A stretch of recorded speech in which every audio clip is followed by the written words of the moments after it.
Так, Анша Абдуль, думаю, многие из вас слышали о таком меме, как Шауе, но дело в том, что это вовсе не мем, а новая интернет-культура со своей уникальной идеологией, сложившимися традициями и богатой на события историей.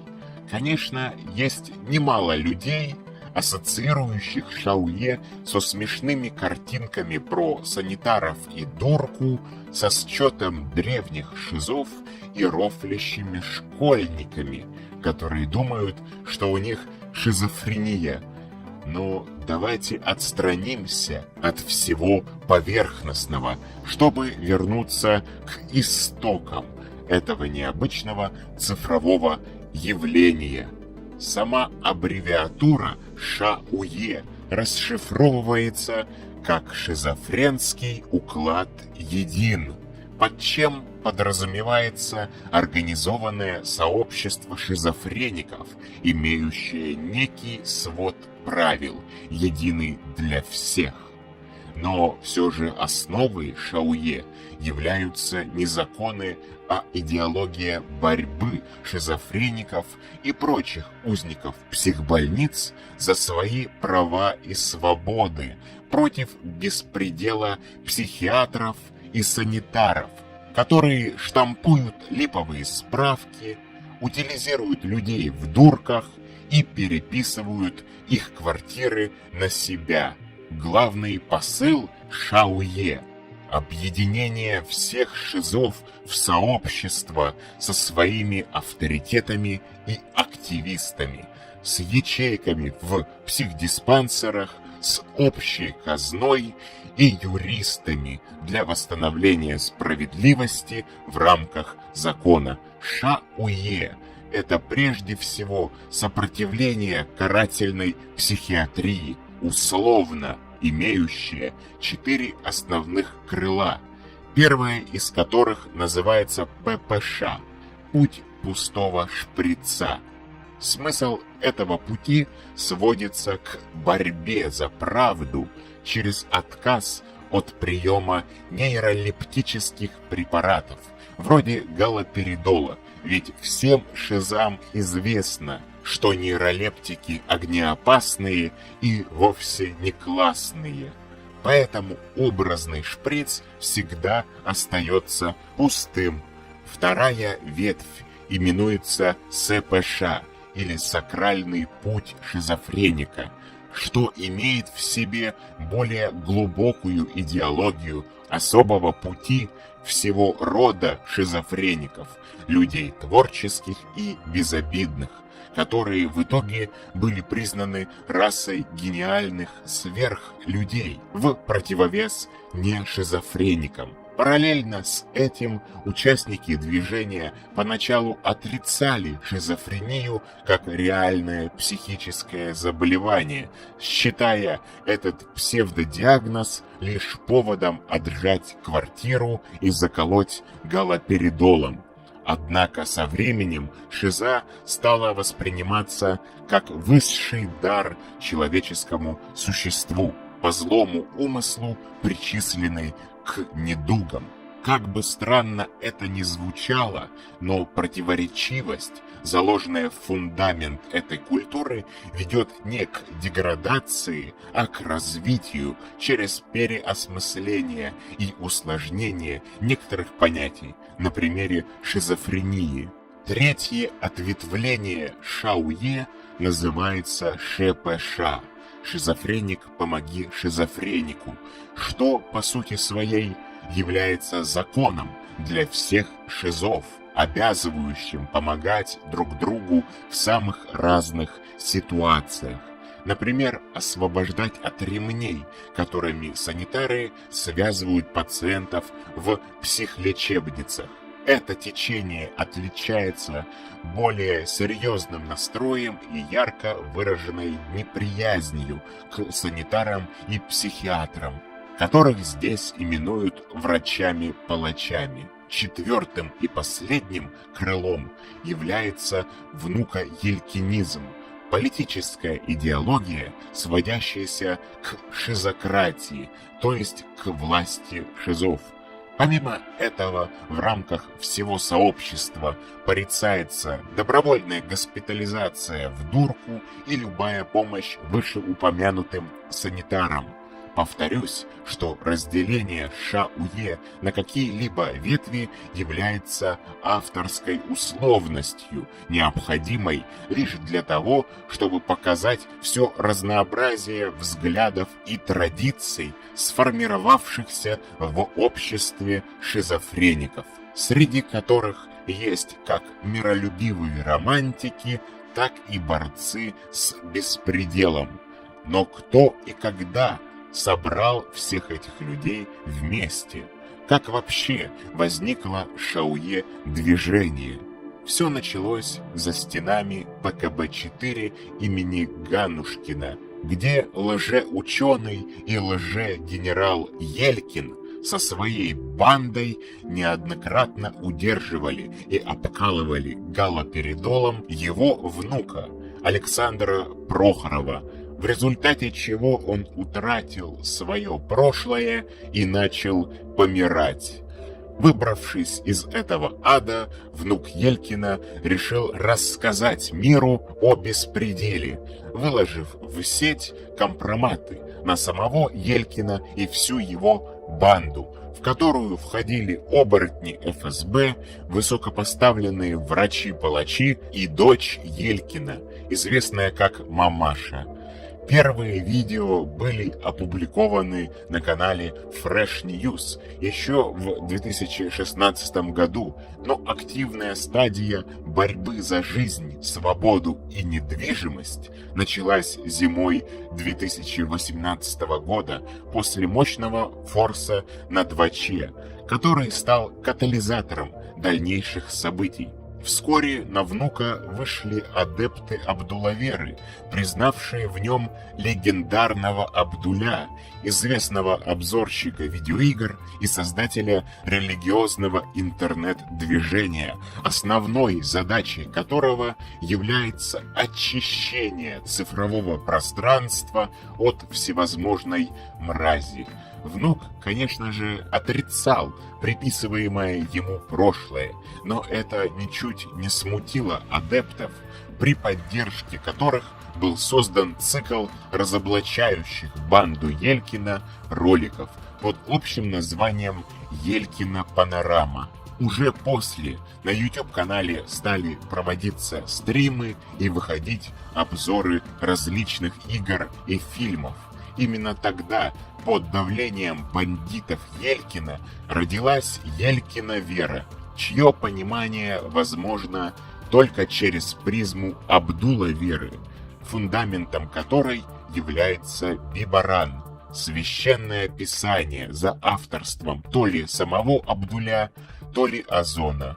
Если кратко, то Бибаран – это компрометирующее жизнеописание Александра Гавриловича Абдулова, великого актера и режиссера, человека настолько греховного, что он еще при жизни был проклят Богом и сатаной, но уже после смерти в 2008 году, наплевав на закон, уничтожил весь божественный и адовый пантеон, устроив свой собственный ад Абдулова со зверскими пытками, куда посмертно отправляются абсолютно все.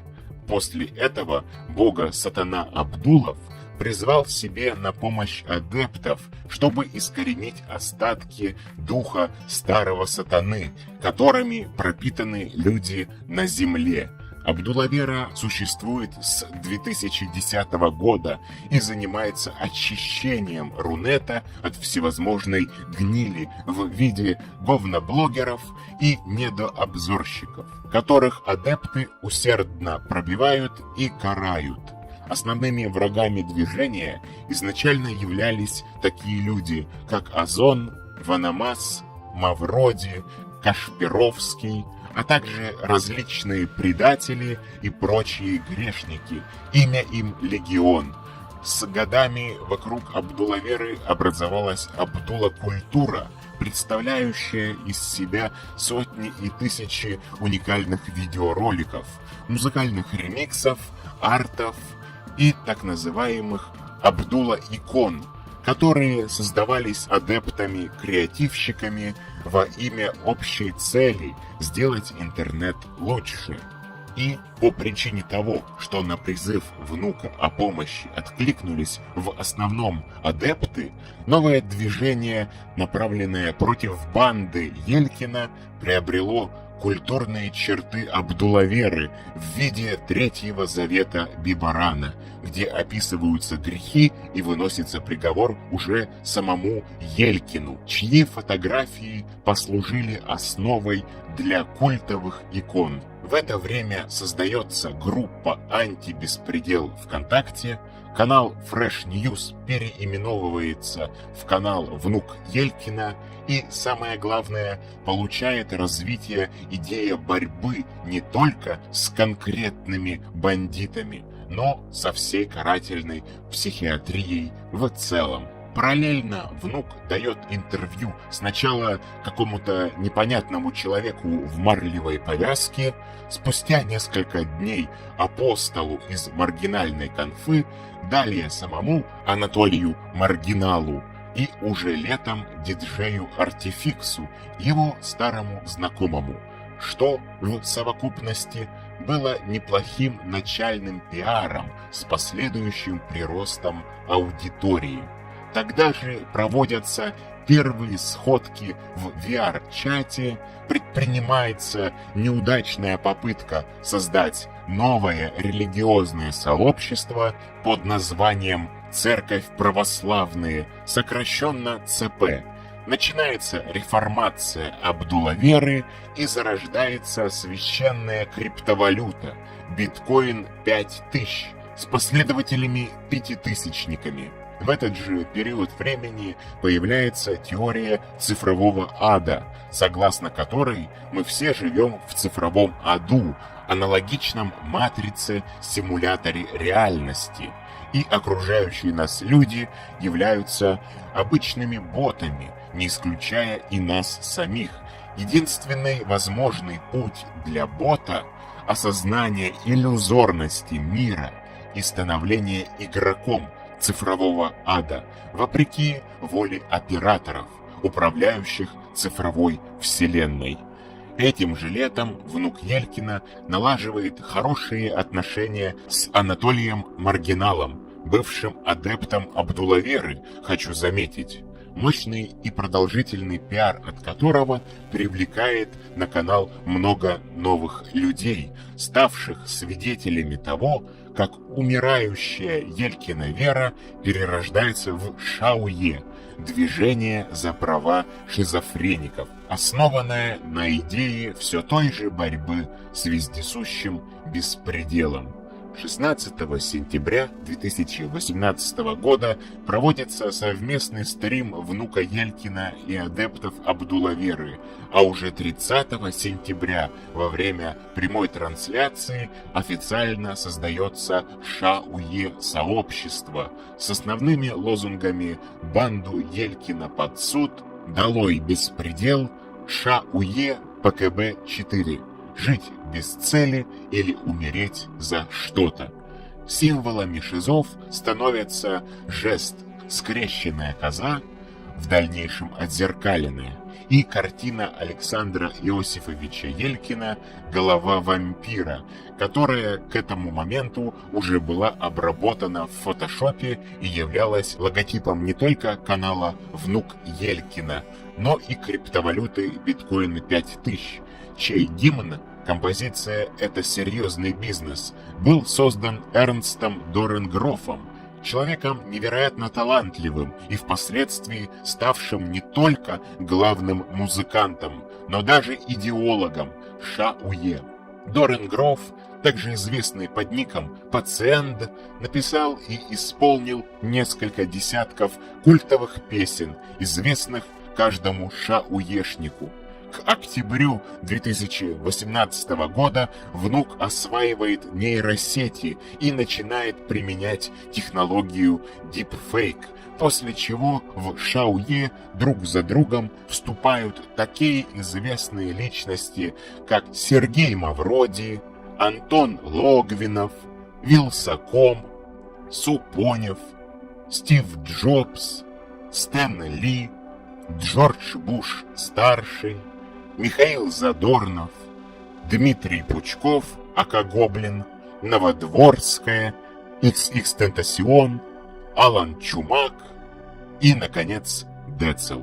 Вместе с этим рождается мем «Я плохо говорить по-русски», а также получает развитие старая идея выйти на политическую арену. В ночь с 25 на 26 ноября во время стрима внук Елькина и Ян Бибень создают партию роботов. Она же партия автоматизированных робототехнологий и ядерного вооружения, ныне известная как партия «Партия». Идеология этого сообщества выражается в одной единственной фразе «Работать должны роботы», под чем подразумевается всеобщая автоматизация и роботализация во славу научно-технического прогресса. Сразу после создания внук получает пожизненный статус цифрового вождя и начинает активно продвигать партию на своем YouTube-канале. Первыми партийцами и контент-мейкерами стали адепты Абдулаверы и пятитысячники, которые совместными усилиями создали десятки тематических артов и плакатов, в том числе и партийный герб, представляющий из себя орла с вампирской головой в когтях на черно-красном фоне. Помимо этого, они написали первый манифест в стилистике Бибарана и окончательно утвердили биткоин 5000 в статусе священной криптовалюты. Далее в партию начинают приходить многочисленные шаоешники и зрители убер-маргинала по совместительству. Одновременно с этим темой Шаое стал интересоваться Сакрамар, от которого тоже идет прирост аудитории. Как итог, цифровая культура партии заимствовала стилистические элементы Абдула-культуры в виде икон, крылатых выражений, артов со светящимися красными глазами, начального лозунга «Анша партия» и прочих атрибутов. Параллельно с чем существовали культ биткоина 5000, развивающаяся идеология Шаое и ее позднее ответвление политического толка, внука елькинизм, с девизом «Власть Шизам».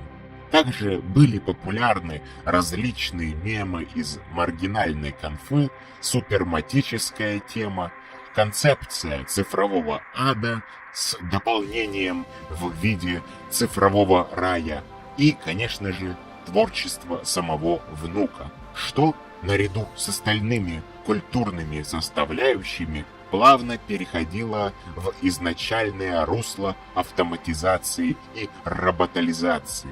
То есть идея и образ роботов служили основой для большей части контента.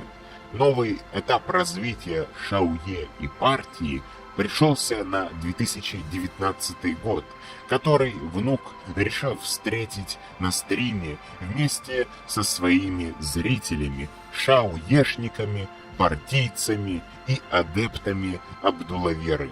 Уже в начале января выходит первое видео на канале Шаое, созданном в поддержку внука Елькина, после чего в сообщество шизов постепенно вступают Путин, Навальный, Жириновский, Озон, Дворецков, Водонаев, Горин, Зюганов, Мальцев, Порошенко, Трамп, Мопс, Камикадзе и, наконец, Рыбников, известный по счету древних шизов, Тем временем на канале внука начинаются эпические стримы маслорезы по игре Dead by Daylight, на одном из которых случается предательство видного шиза Олега Терпигорца, попытавшегося отжать все движение. Одновременно с этим проходят незабываемые проповеди в Altspace VR и VR-чате с дальнейшим строительством Абдулла-храмов и распространением биткоина 5000 среди буржуев. Эта тенденция сохраняется до весны 2019 года, которая запомнилась появлением на свет химеры, нового формата обзоров, вступлением Сакрамара в Шауе и набирающим популярность творчеством Дорен Грофа. Тогда же внуком Елькина проводятся совместные трансляции с Олегом Мавроматти, режиссером «Зеленого слоника», и Жмелевским, вступившим в Шауе и партию. Помимо чего активизируется красноармейский вандал, впоследствии обливший подъезд внука краской. И, самое главное, выходят новые части легендарного разоблачения совка. В период с конца весны и до середины лета начинают активно использоваться нейросети в процессе создания видеороликов.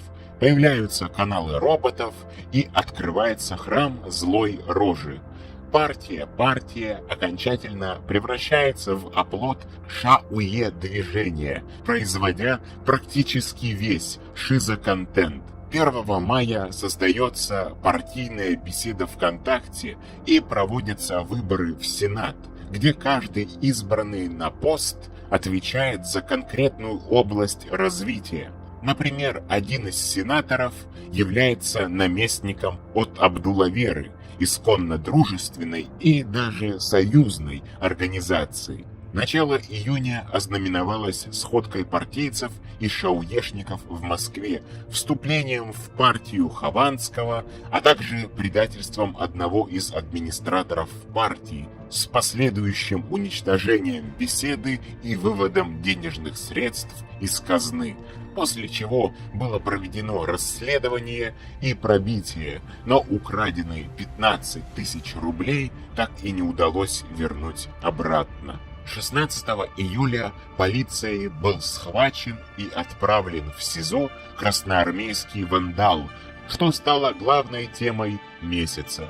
В августе на большой экран возвращается великий актер-режиссер Александр Гаврилович Абдулов, но, так и не получив признания, вскоре отправляется обратно в ад Абдулова.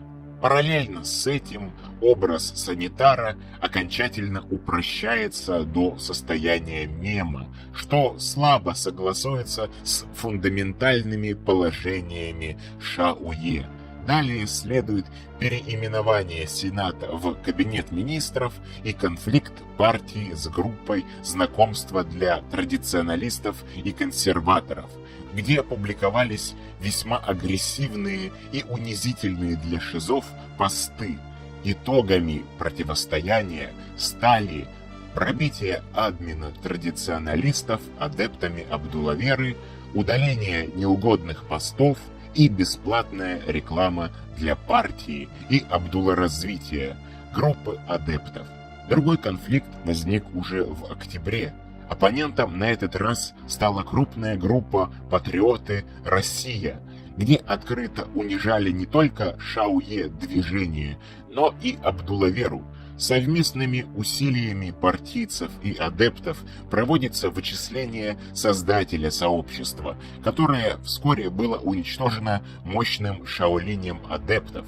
Ныне патриоты существуют в качестве лояльной Абдуллавере и партии группы. В том же месяце прошли так называемые выборы в сообществе «Плем элитный резерв», где одним из кандидатов значился внук Елькина, вышедший в 3-й тур, но, невзирая на поддержку многочисленных сторонников, дружественных групп и роботов, проигравший по результатам голосования Евгению Панасенкову, у которого даже нет реальной странички ВКонтакте. Вообще, касательно резерва Плюма, хочу сказать, что несмотря на хороший пиар от выборов, эта группа не только дискредитирует Шауе бессмысленными и низкосортными мемами, но, по всей видимости, пытается стать новой точкой притяжения шизов, хотя по принципу культурной преемственности никакого права они на это не имеют. В любом случае, все всем платится.